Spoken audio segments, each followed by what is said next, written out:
ಸಾವಿನ ನಂತರ ಇನ್ನೊಂದು ಬದುಕಿದೆಯಾ? ದೆವ್ವಪ್ರೇತಗಳ ಕಲ್ಪನೆ ನಿಜವೇ? ದೆವ್ವಗಳನ್ನು ನೋಡಿದವರ ಅನುಭವಗಳನ್ನು ನಾವು ನಂಬುವುದೇ? ಗೊತ್ತಿಲ್ಲ. ಇದು ಇನ್ನೂ ಉತ್ತರ ಸಿಗದ ಚರ್ಚೆ. ಸ್ವರ್ಗ ನರಕದ ಕಲ್ಪನೆ ಇದ್ದಂತೆ ದೆವ್ವಪ್ರೇತಗಳ ನಂಬಿಕೆ ಕೂಡ ಇದ್ದೇ ಇದೆ. ಹೀಗೆ ದೆವ್ವಪ್ರೇತಗಳ ಬಗ್ಗೆ ಮತ್ತು ಅತೀಂದ್ರಿಯ ಘಟನೆಗಳ ಬಗ್ಗೆ ಅಧ್ಯಯನ ಮಾಡುವ ವಿಧಾನವನ್ನು ಪ್ಯಾರಾನಾರ್ಮಲ್ ಇನ್ವೆಸ್ಟಿಗೇಷನ್ ಅಂತ ಕರೀತಾರೆ.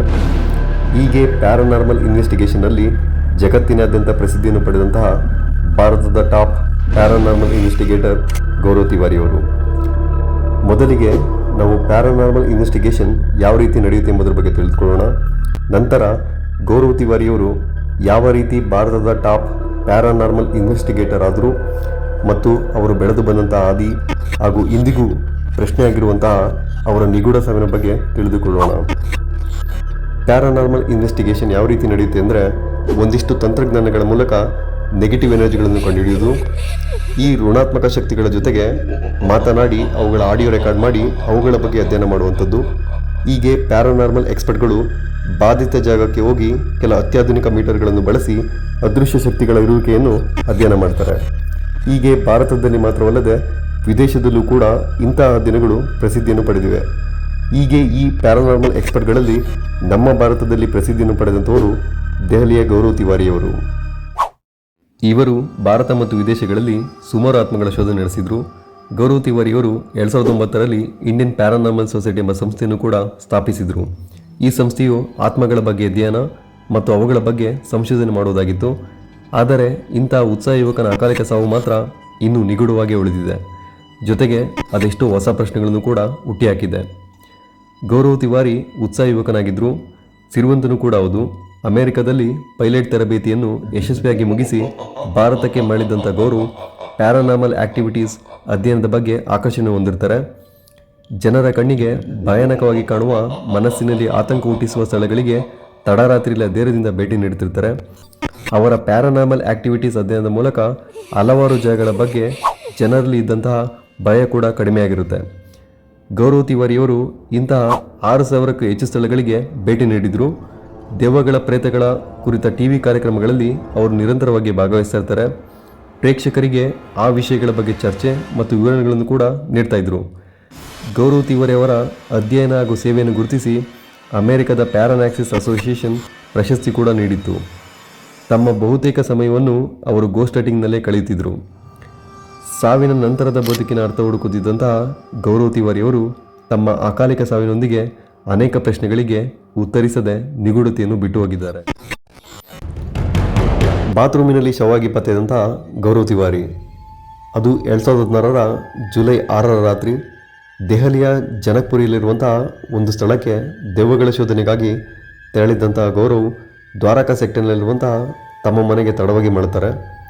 ತಡವಾಗಿ ಮನೆಗೆ ಬಂದ ಕಾರಣದಿಂದ ಅವರ ಪತ್ನಿ ಸ್ವಲ್ಪ ಬೇಸರಗೊಂಡಿರ್ತಾರೆ. ಮರುದಿನ ಬೆಳಗ್ಗೆ ಗೌರವ್ ಎಂದಿನಂತೆ ಉತ್ಸಾಹದಿಂದ ಲ್ಯಾಪ್ಟಾಪ್ನಲ್ಲಿ ಕೆಲಸ ಮಾಡ್ತಿದ್ರು. ಬಳಿಕ ಬಾತ್ರೂಮಿಗೆ ಹೋಗಿದ್ದಂಥ ಗೌರವ್ ಮತ್ತೆ ಬಂದದ್ದು ಶವವಾಗಿಯೇ. ಹೌದು, ಗೌರವ್ ಬಾತ್ರೂಮಿನ ಒಳಗೆ ಹೋಗಿದ್ದ ಕೆಲವೇ ನಿಮಿಷಗಳಲ್ಲಿ ಏನೋ ಬಿದ್ದ ಶಬ್ದ ಕೇಳಿಸುತ್ತೆ. ಈ ಶಬ್ದ ಕೇಳಿದ ಅವರ ಪತ್ನಿ ಹಾಗೂ ತಂದೆ ತಾಯಿ ಓಡಿ ಹೋಗಿ ನೋಡ್ತಾರೆ. ಅಷ್ಟರಲ್ಲಿ ಗೌರವ್ ನೆಲದ ಮೇಲೆ ಪ್ರಜ್ಞಾಹೀನ ಸ್ಥಿತಿಯಲ್ಲಿ ಬಿದ್ದಿರುವುದು ಕಂಡುಬರುತ್ತೆ.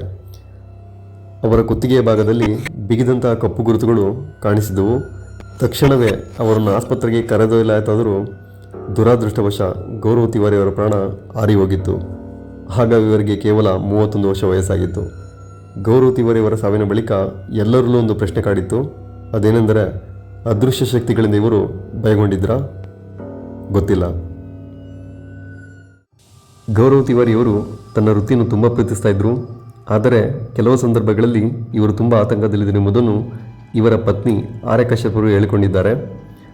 ಯಾವುದೋ ಭಯಾನಕ ಅದೃಶ್ಯ ಶಕ್ತಿ ನನ್ನನ್ನು ಹಿಂಬಾಲಿಸಿದಂತಾಗುತ್ತದೆ ಎಂದು ಗೌರವ್ ಪತ್ನಿ ಬಳಿ ತಿಳಿಸಿದರು. ಆದರೆ ಪತ್ನಿ ಆರ್ಯ ಕೆಲಸದ ಒತ್ತಡದಿಂದ ಗೌರವ್ಗೆ ಹೀಗೆ ಅನ್ನಿಸ್ತಿರಬಹುದು ಎಂದುಕೊಂಡಿದ್ದಾರಂತೆ. ಹಾಗೆಯೇ ಗೌರವ್ ಪ್ಯಾರಾನಾರ್ಮಲ್ ಇನ್ವೆಸ್ಟಿಗೇಷನ್ ವೃತ್ತಿಯನ್ನು ತೊರೆದು ಸಂಪೂರ್ಣ ಕುಟುಂಬದತ್ತ ಗಮನ ಹರಿಸುವುದಕ್ಕೆ ನಿರ್ಧರಿಸಿದ್ದರಂತೆ. ನೆಗೆಟಿವ್ ಎನರ್ಜಿಗಳ ಶೋಧಕ್ಕೆ ತೆರಳುತ್ತಿದ್ದಂಥ ಗೌರವ್ ತಮ್ಮ ಬಹುತೇಕ ಸಮಯವನ್ನು ಇದಕ್ಕೆ ಮೀಸಲಿಟ್ಟಿದ್ರು. ಇವರ ಕೆಲಸ ಶುರುವಾಗುತ್ತಿದ್ದದ್ದು ರಾತ್ರಿ 12 ಗಂಟೆಯ ನಂತರ. ಹೀಗಾಗಿ ಗೌರವ್ ತಿವಾರಿಯವರ ಸಾವು ಹಲವು ಪ್ರಶ್ನೆಗಳಿಂದ ಕೂಡಿದೆ. ನಿಖರವಾದ ಕಾರಣ ಇನ್ನೂ ಪತ್ತೆಯಾಗಿಲ್ಲ. ಹೌದು, ಪೊಲೀಸ್ ತನಿಖೆಯ ಪ್ರಕಾರ ಗೌರವ್ ಆತ್ಮಹತ್ಯೆ ಮಾಡಿಕೊಂಡಿದ್ದರು ಎಂದು ತಿಳಿಸಲಾಗಿತ್ತು.